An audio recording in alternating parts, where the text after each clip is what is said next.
Hi, everybody. I hope you've had a great day and you haven't been buying into all the bullshit that's been going on regarding the news. Maybe you've had a little time to hold on a second. I have to mute this tab. 1 second, guys. Sorry, I had myself on. I didn't have myself on mute. I'm on the chat page, by the way, if anybody wants to jump in and say something in the chat. So this is a topic that has been plaguing the country for the past few days. Even though, if we really want to be honest, the riot in Charlottesville was nothing to be shocked about. It was actually something that was bound to happen. If you look at the actual details and the surrounding days and weeks of the incident, there's nothing that people can say now that would really justify acting surprised about it. Hey, Dean Kruger, thanks for saying hi. Hopefully there's gonna be a few more people tuning in. I did this kind of off the cuff. So I'm saying this on the backdrop of some conversations I've been having with a few different people, or conversations I've been observing regarding the violence in Virginia, along with what's been happening in Venezuela, which is a little topic that I've been focusing on to some degree here on my channel. Hi, Denise. Everybody like and share this video and subscribe if you haven't. I know you two have, but you know, if anybody joins in, please like and subscribe to my channel. And I'm happy to have, even if it's a few people tune in, because I think that a lot of you people are receptive to what's been going on, and you're not just following and along with the rest of society and taking reflex reactions to the events. So my conversations I've been seeing or having with Venezuelans on this have been kind of perplexing, but and troubling to some extent. But they do make a little sense. There are in a couple of the forums that I observe some Venezuelans that believe, for example, that the Trump supporters, aka the white supremacists, aka KKK, aka conservatives, they believe that they are the analog, the American analog to the Chavistas in Venezuela, based on what happened in Charlottesville on Sunday. And I tried to have a conversation with one of them on Sunday, and it generally went awry. The guy was very hostile to everything I was saying. When I claimed that, for example, the driver that hit the people and killed that woman, he is, he is first of all a deplorable person. And it's ironic I use the word deplorable, I recognize, but what he did, if it was intentional, remember, he has to stand trial. I find the details very crucial. He has to stand trial for it. However, remember that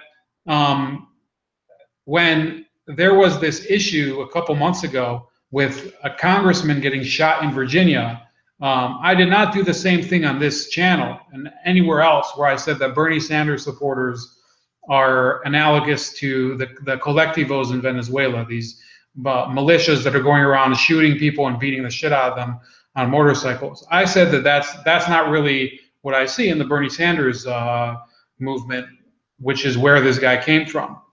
I said very generally that it has nothing to do with whether I think that their beliefs don't match to it or whatever. I said that I think, based on the people that I know, that those two don't match, and I don't think that we can generalize based on James Hodgkinson that these are bloodthirsty socialists trying to murder Republicans or whoever they are. And I'm not a Republican, by the way.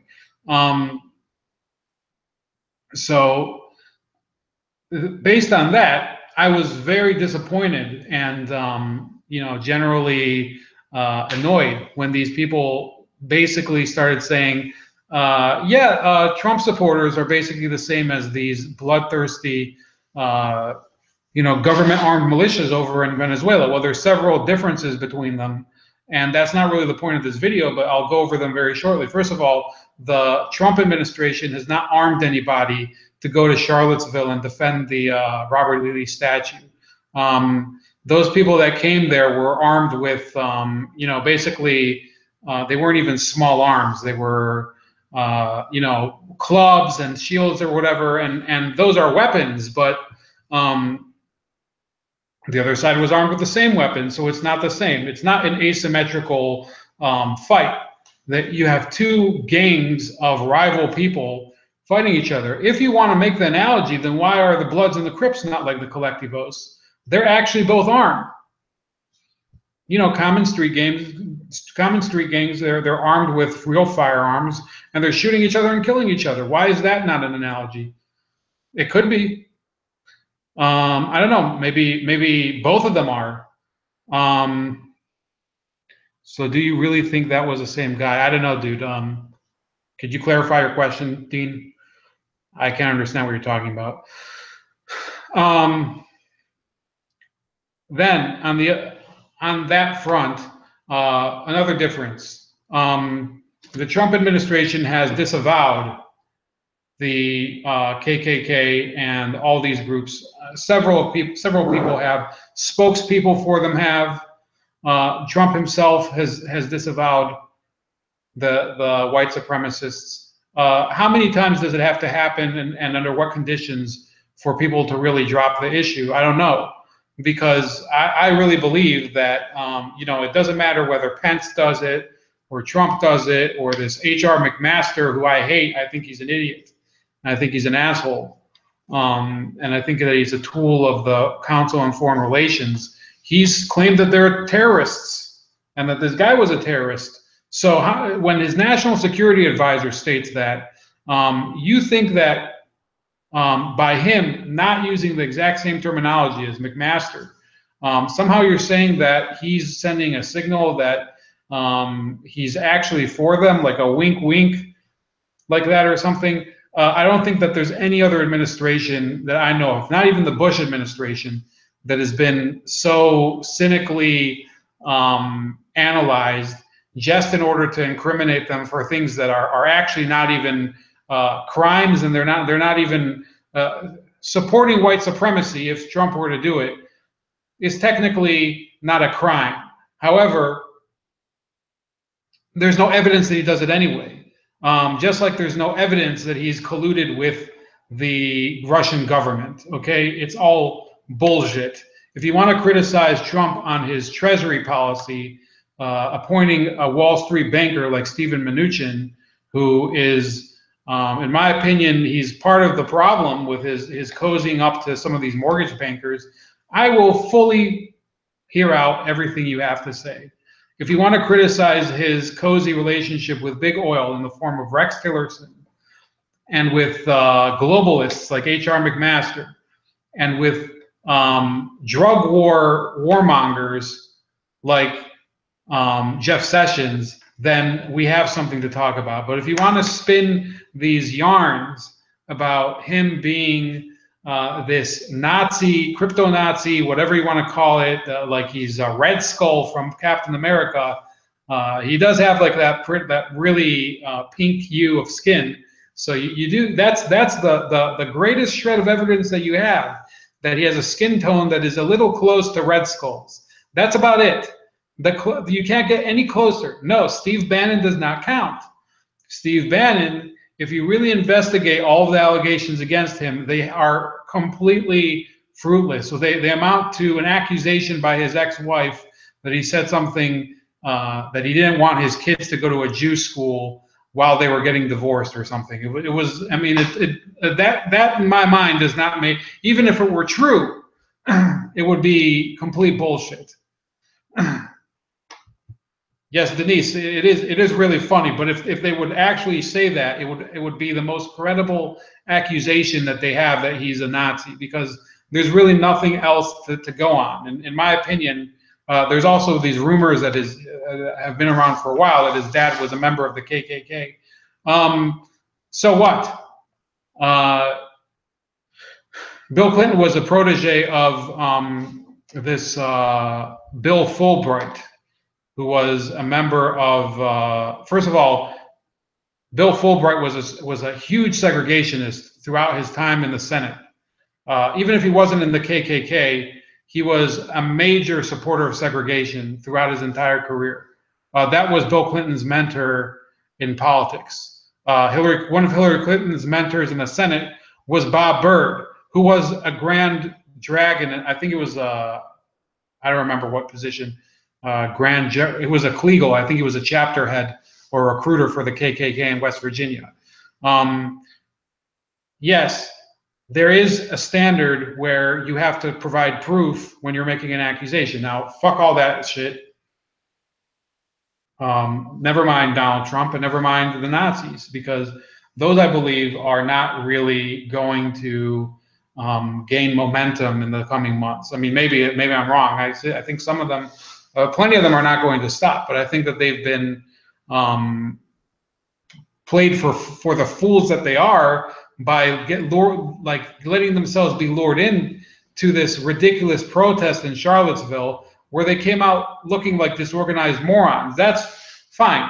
That's not the subject of today. And I think I made it long enough of an introduction. And anybody else who wants to join, I think we're getting to the real root of the matter.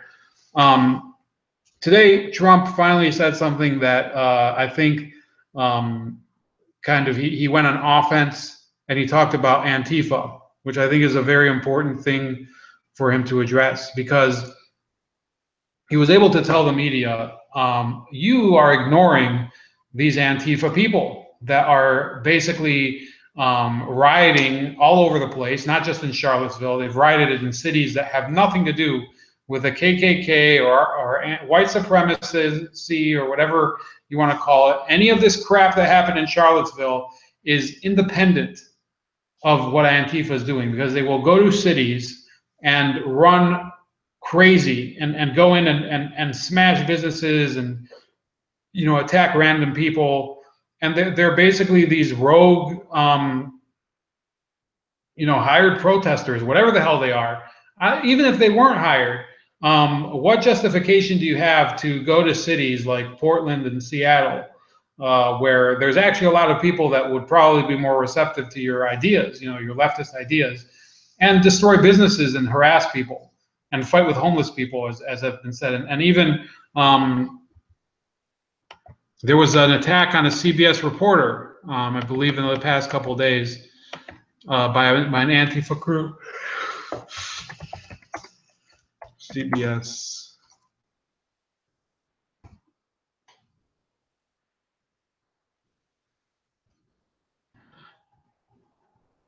I'm looking it up. Let me keep going. Shock video. Gay Antifa marchers attack reporter in Virginia, beat him with a stick. It says August 13th. This is Gateway Pundit.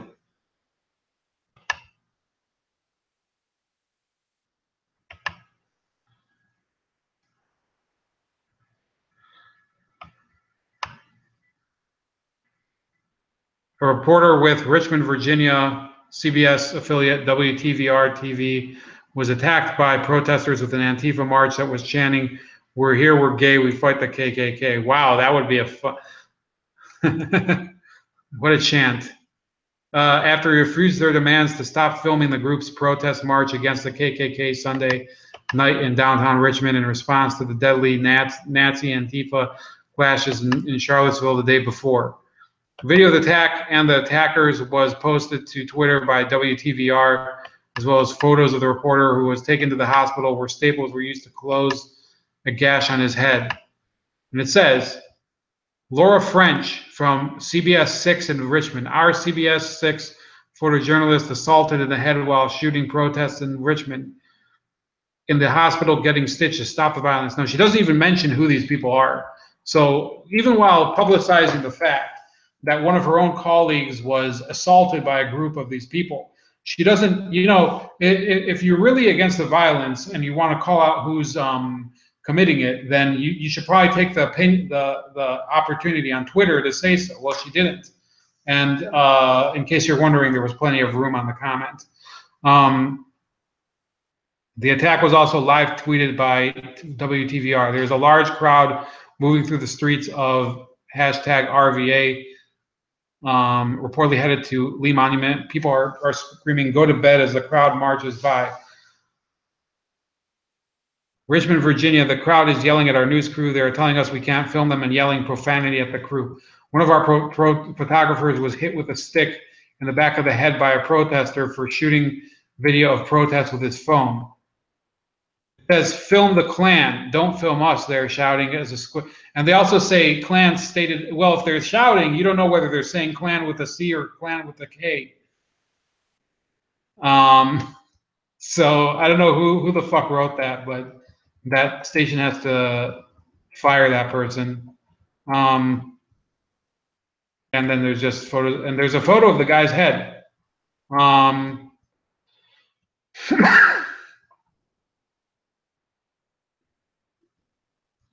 Yeah, so that happened. There's an issue that I think is happening where, what did she say? Very proud for him for doing that. Needed to be said by him. I don't know what you're talking about either. Denise, could you restate that question?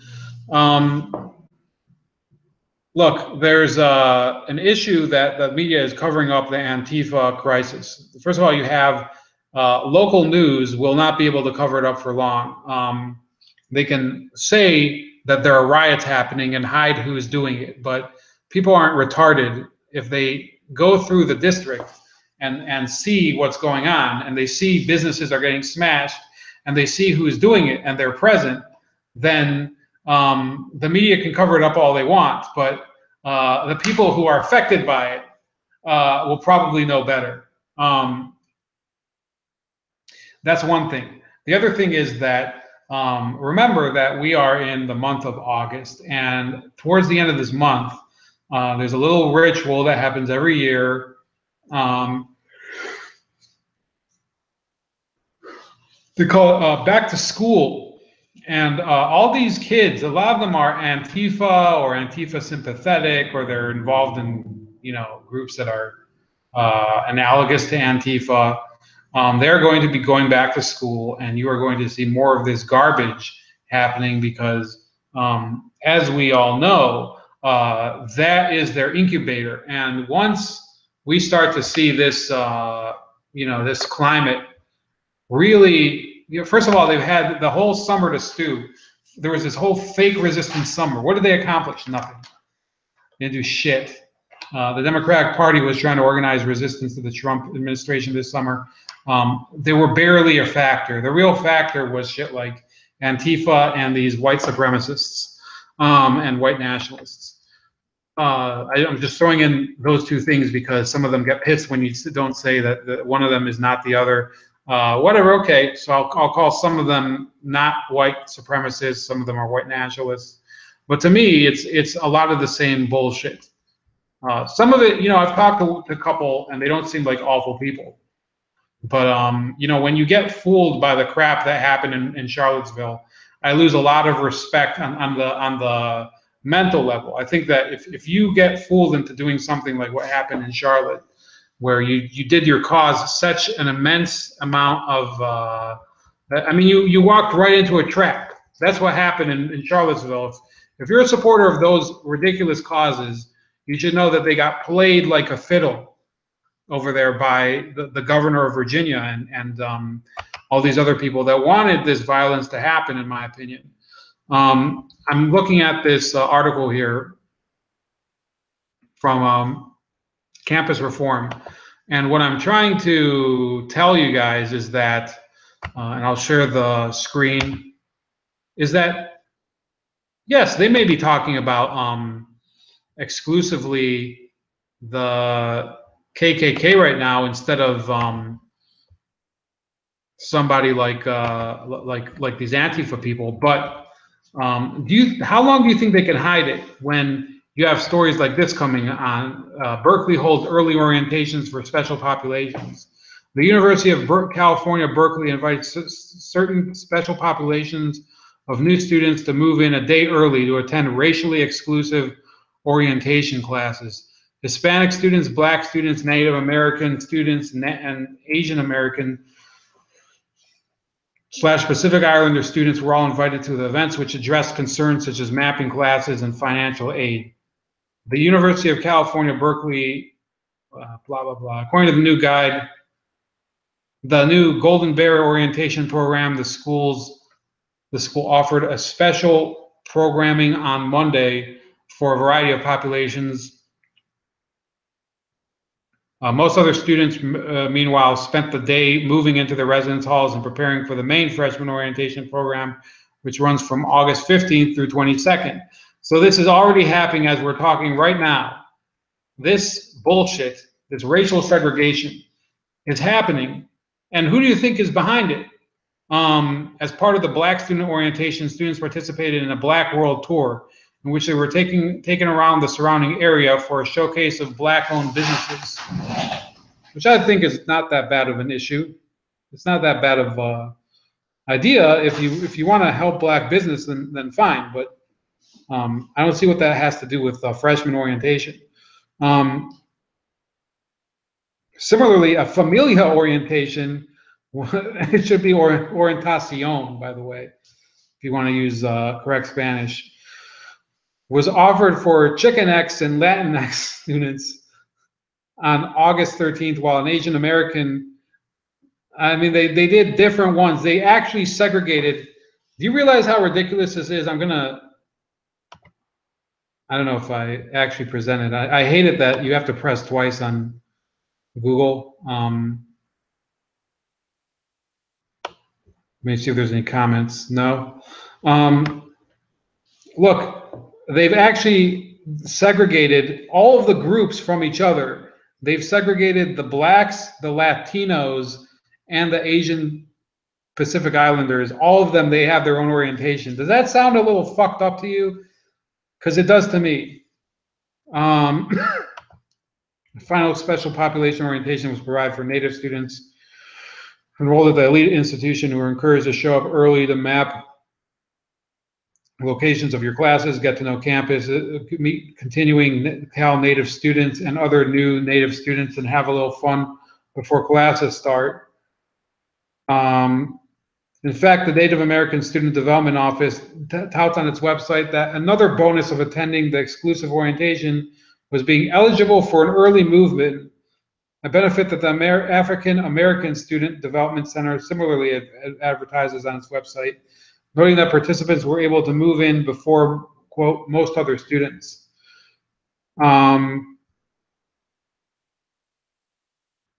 So they confirmed with campus reform after they asked them that these orientations are exclusive to whatever group is stated in the title. Notably, according to a university press release, all incoming students, and there's 9,500 in total, are asked to complete a Bear Territory program where they will receive diversity and inclusion training. So they're already going through minority-only orientation, and not even minority-only. It's every single minority on its own. It's complete segregation, probably on a scale that, to a degree that wasn't really practiced in many of, to some extent, traditionally segregated colleges. I mean, I don't think that there were many Asians living in southern states during segregation, but this is really way beyond that. Let's look at a different, and by the way, campus reform, you should really check them out. They bring these stories all the friggin' time. Then you have, what's another one?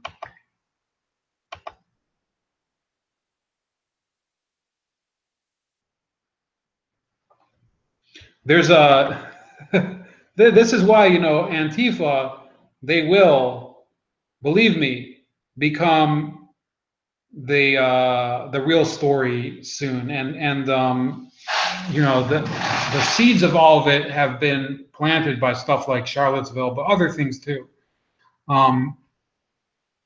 You're going to see more of those people running riot on these campuses because you already have this bullshit going on where academics are publishing this garbage, and this is really like an incubator, allows that type of rhetoric to fester, and you know, that's what happened at Evergreen College. You know, the college was taken over by these SJWs who are the same, they're cut from the same cloth as the Antifa people. It says here, a physics researcher at the University of Washington says the controversial Google memo is just the latest example of shoddy science that is conducted primarily by white men. Dr. Kanda Prescott-Weinstein dismisses the memo's citations of peer-reviewed articles by arguing that science has often made its living from encoding and justifying bias and is conducted primarily by white men. And she has a Barbadian flag on her Twitter or something. She says,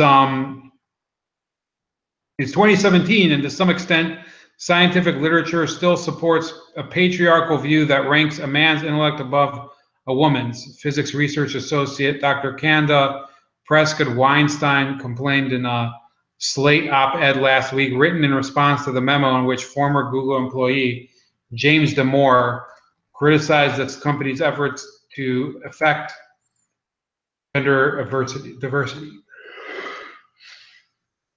Specifically, Prescott-Weinstein takes issue with the contention related to her by a fellow scientist that the Google memo failed to constitute hostile behavior because it cited peer-reviewed articles that suggest women have different brains, arguing that peer-reviewed is not synonymous with correct.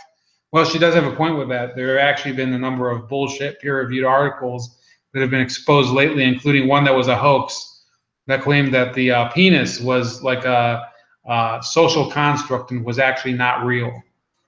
That's a pretty hilarious story if you want to look that up. I think, man, I'd have to send you guys that. You would laugh your ass off. Prescott-Weinstein asserts that rather than placing value in the contents of peer-reviewed scientific articles, we should recognize that, quote, science has often made its living from encoding and justifying bias and is conducted primarily by white men.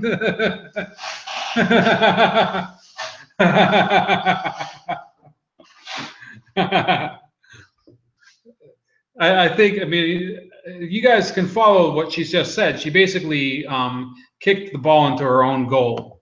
I like that metaphor of own goal because it's just so timely for our era. Noting that Thomas Jefferson once wrote that black people were, quote, inferior to the whites in the endowments of body and mind, for instance, she contends that rather than being much of a scientist, he was a biased white supremacist who hid behind science as a shield. Similarly, she says, claims such as those advanced by Damore, whom Prescott-Weinstein refers to as Google Bro, rely on shoddy science to support a patriarchal view that ranks a man's intellect above a woman. Most saliently, in the context of the Google memo, our scientific educations almost never talk about the invention of whiteness and the invention of race in tandem with the early scientific method, which placed a high value on taxonomies, which unsurprisingly and almost certainly not coincidentally supported prevailing social views, she writes, like declaring that the European Enlightenment was less a function of objective science than an outgrowth of the rise of violent imperialist globalization during the same time period. Most curricula, she elaborates, gloss over the fact that many European scientific advances during that time were in fact collations of borrowed indigenous knowledge, while far too many universally called technology progress, while failing to acknowledge that it has left us in a dangerously warmed climate. Prescott-Weinstein has also been vocal on Twitter about the subject, in one instance challenging an interlocutor with the claim that your facts are out of sync with peer-reviewed research on the experiences of women, despite having questioned reliance on peer-reviewed studies in her op-ed. I mean, yeah, here it is. From August 8th, only like 5 days before, or it might have even been the week of that issue. The research associate has also tweeted statements such as, "We really don't understand the biology of gender or sex, and science has done little to combat racism and sexism and has mostly helped them."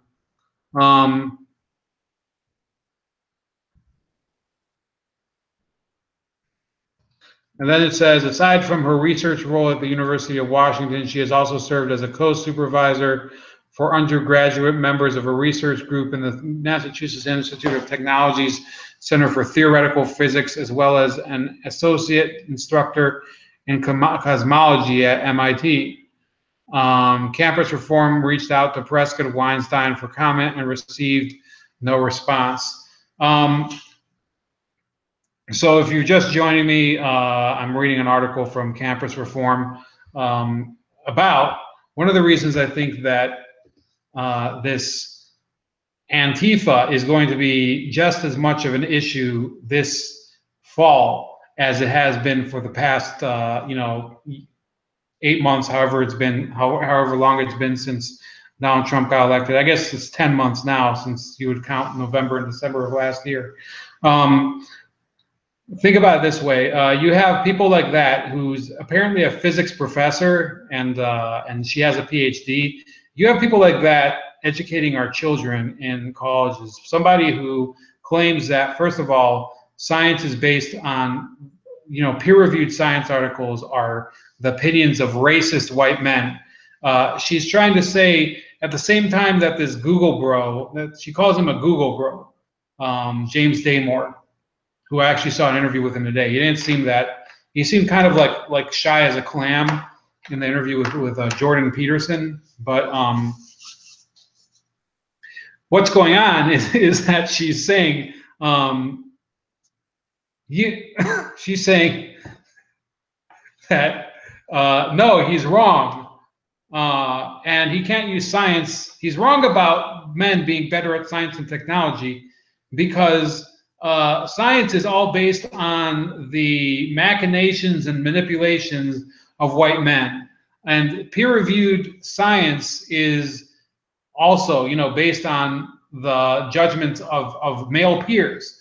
Well, you just destroyed your own argument, because if you're trying to say that women are just as inclined to be, in the scientific fields or whatever it is, but then you claim that science itself has been basically used by white men in order to maintain power, or whatever the hell you want to say, then you're basically admitting that women have lost that battle for generations. And she may be trying to say, but that doesn't mean we're not capable of succeeding in science. You still would have to prove that. And then she has that whole bizarre thing about how peer-reviewed articles don't really hold. They're not really the truth. And then she calls out somebody else for not using peer-reviewed research. So let me see if anybody else. No, nobody else chatted. Whoever's left, leave a comment. Have a little fun here. Yes, we're going to see a very weird school year. A lot of these people who are going back to school have participated in some of these ridiculous, quote unquote, protests or days of rage, or women's marches, and you've had these slut walks and the Dyke March, and whatever the fuck you want to call it. And it's all bullshit. You're going to go back to school, and you're going to ruin your school. And once people realize, remember, you have people that come and visit the school, that they're alumni, or they're whatever the fuck you want to call them, people that visit for tourism, and foreign exchange students that are seeing this happen, and they will laugh so hard that all these Antifa people, with all their shenanigans, they're going to bring the American college system down. They're going to crash the system in many of these places. I mean, I don't know if we could really call it a national system, because it's obviously on the statewide level, and then there's city-owned schools and private universities and colleges. But to sum up we're going to see a weird fall. All the type of crap that I just read to you is going to be present in massive numbers at those colleges and universities. The other side, these white supremacists and KKK members, have no footprint there. They can't even get a single. You could not survive on a college campus if you did have white supremacist views and openly espouse them. It just wouldn't work. I mean, that's why people that, I mean, this Brett Weinstein dude that got harassed and kicked off of his college campus, and he's not even a white supremacist. He's kind of, first of all, he's a liberal, progressive Jew from Washington State, and he got kicked off of campus for being a white supremacist for going to work on a day when white people were supposed to stay off campus. Think about that for a second. This is the university system, and it is going to fuel the new Antifa type violence and intimidation and uncivil discourse that we've been seeing. And it's going to backfire on them. They're going to basically eat themselves alive, as people have already pointed out. And that's it for today. Like the video, share it. Let me know what your thoughts in the comments below. Look at the links that I have to my site and to the topic. And have a great night. I think that's my friend Carlos. Said Joe Rogan had a great interview with him about his experience. Pretty crazy. Yes. Yeah, he just caught me before I hang up. I hanged up. I don't know what the correct grammar for the word hang is, but yeah, I didn't see the Joe. For some reason, I don't really tune into Joe Rogan, although I might start because he has a number of good interviews.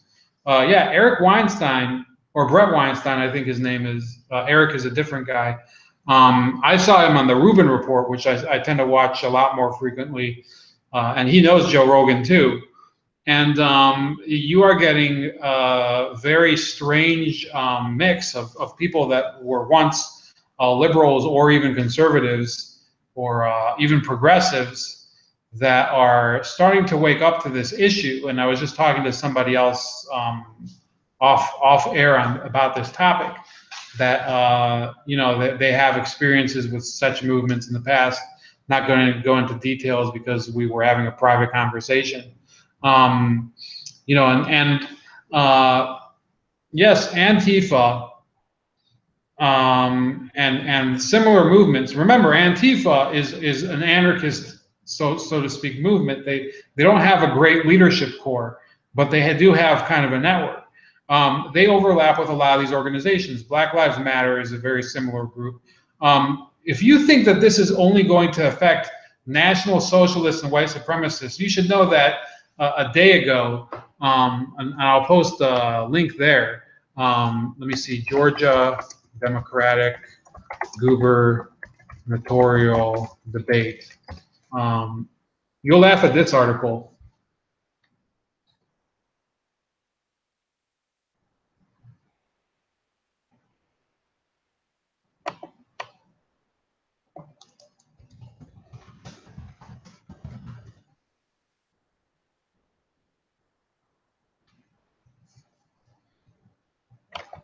Okay, so this is from the Atlanta Journal-Constitution. There was this debate yesterday for the Democratic nomination for governor of Georgia. And during one of the segments of it, oh crap, I just posted this link like 3 times. 1 second. Okay, the link is in the chat.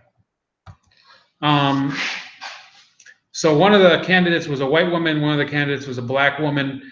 Some of these protesters they started shouting down the white candidate and yelling support black women at the debate. And the black candidate, the black woman candidate, she refuses to condemn what happened, and I think she said something like, well, I have the article right here. It says,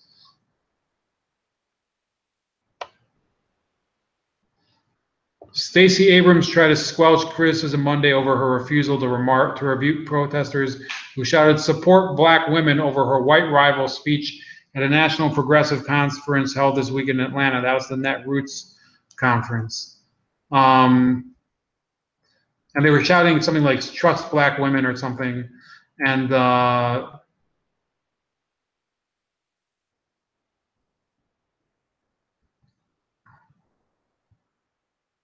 as in the Facebook post, Abrams said the protesters were wholly unaffiliated with her campaign, and that the chants have a long history grounded in Atlanta's black women activist legacy. We share a common devotion to Democrats taking the governor's mansion, and as I fight to be the next person to lead our state, I will always make the mission of serving every single Georgia family central to that effort. I welcome the debate and the Democratic victory to come. That is what's happening. You're seeing the Democrats themselves are attacking each other over who's less racist and who's less of a bigot or whatever. Whereas if you're not a Democrat, and I wouldn't say if you're, the Republicans are a fucked up party too. They're retarded, honestly. They're a bunch of suits that claim that they're in touch with the working people. They're not in touch with the working people. There's a couple of them with interesting ideas, and the rest of them are unimaginative losers that they like to play with pickup trucks in November, and the rest of the year they're driving Lexuses. They're two shitty parties, and in my opinion, the Republicans were lucky to have Donald Trump as somebody who bulldozed their corrupt leadership, whereas the Democrats are unlucky enough to have had Hillary Clinton, who basically boxed out everybody else who could have possibly salvaged something worthwhile from their party. And instead you have this, you have Antifa-style provocations at Democratic events. It has nothing to do with combating white supremacy. It's all a bunch of fucking nonsense. And I really do have to go, guys. Let me see if there's any more comments. The rapper 10,000. By the way, the rapper 10,000, I want to let you know, I did make a video about North Korea. I don't think it was a great video, but I did. So it says Democrats have always been the party of racists. The KKK has proof of that. I do agree and disagree with that. They have had a lot of racism in the party that they don't own up to. But I think both parties have had shitty histories of racism. Obviously, the KKK association is true. But then you have the Northern Democrats who are slightly different. I think, yeah, the Dinesh D'Souza, no, I haven't read that book. By the way, those of you that I did order this book. Carlos, if you're still tuned in, I think you are. I did get that book on Venezuela. The compendium of views, so I'm going to try to start reading it next week. I have this one, No-Go Zones by Raheem Kassam. Just got that today. I have a lot of books that I haven't read yet, and I'm also moving this month, in case you didn't know. This is going to be a busy month for me. I'm going to try to do a few interviews. But no, I haven't read The Big Lie by Dinesh D'Souza, and I'm not a crazy fan of Dinesh D'Souza. I respect him, but let me know how it is. I mean, if you want, maybe give me a review of it. Let me know, and I'll take a look at it too. But I don't know if I'm going to read it. I know what it's roughly about, but that's about it. Carlos 77X, both are horrible on policies that undermine minorities. Yeah, I think they both undermine minorities in very different ways. And it's a very sad story. So I know somebody else joined, but I do have to go. I'm very sleepy and I actually haven't eaten yet. And I do have to get to work tomorrow. Thank you for joining me, those of you that commented. And please watch the video from the beginning and let me know what you think. Have a great night.